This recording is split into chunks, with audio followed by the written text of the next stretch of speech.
All right, word of the day. It's a big one. Recapitulation. I love that word. It sounds like really complicated, but you've all experienced it. Recapitulation is when something happens early on in life and then later on you relive it only in a fuller sense. So maybe when you're a little kid, second grade, you had this crush on someone. Oh, they're so cute. And so you write on your binder, your name and their name and a heart in between, and then the children that you'll have someday. Now, someday, you're probably not going to be married to that kid, but you do get married and you do have children. You are like pretending or looking forward to something that is going to be fulfilled later. That is recapitulation. The Old Testament and the New Testament are full of recapitulation with Jesus. We have scenes in the Old Testament that are relived in the New Testament. We've already seen this with Jonah. Jonah is an image of Jesus. He was 3 days in the fish. Jesus was 3 days in the tomb, right? Got it? So that's recapitulation. But there's another recapitulation with Jonah. It's not with Jesus.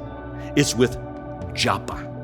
The city of Joppa, it sits on the coast of the Mediterranean. It was the major port in the ancient world. And you can go there today. I have. And you can stand on the shore of Joppa, same bay as Jonah went out of. Fast forward from 750 BC to about 35 AD. Peter is now leading the church in Jerusalem, and he's called to go up to a city called Lydda, where he heals a young man named Aeneas. No big deal. He just travels around preaching, heals a young guy. And then he goes from there. The people of Joppa hear that Peter is near, and they got an old woman who she's dying. So they run get Peter. She's already dead, by the way. And he runs in there and she's there laying as a corpse. And they ask him to raise her from the dead, and he does. Well, that creates quite a hullabaloo, as you can well imagine. And then they say, hey, why don't you stick around for a while? So he does. Now, you remember Peter's other name? Simon. And there's a guy in the church named Simon. He was a tanner, which means he tanned hides for a living. And because he was a tanner, he was also ritually unclean.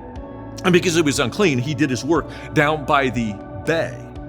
In other words, he was cleaning hides in the exact same port where Jonah took off, and that's where Peter stayed. And you go, what does that have to do with it? How is that recapitulation? Because, this is so good, Joppa is the place where Jonah fled the wrong direction from God.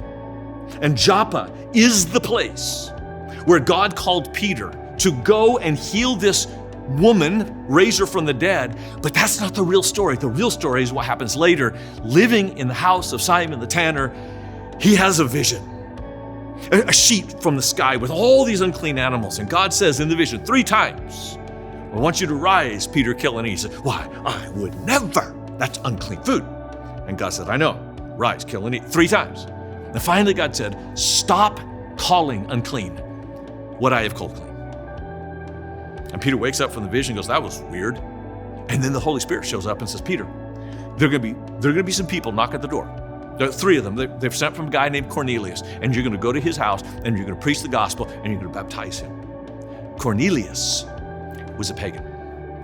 Like the Ninevites of old, they were enemies of Israel. This only as a Roman this time, not a Ninevite, but same.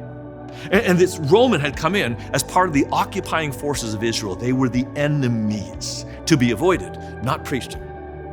And God, through the Holy Spirit, through this vision, through the series of pulling him from Jerusalem to Lydda to Joppa, God is moving him to a place where he can be prepared to open up the gospel to all people. It is Joppa where Jonah went the wrong direction. It is Joppa that Peter went the right direction. And many of us are standing in Joppa right now. We don't even know it. We're at that crossroads of whether we're going to go the direction that God calls us or whether we're going to go the direction opposite of how God calls us. Joppa is the place where we decide whether we are really, as a church, going to reach this entire valley for Jesus Christ. Will we be the voice of God to announce the good news to people who don't know their right hand from their left? Will we be the people who finally fulfill the Great Commission. And that is something worth talking about.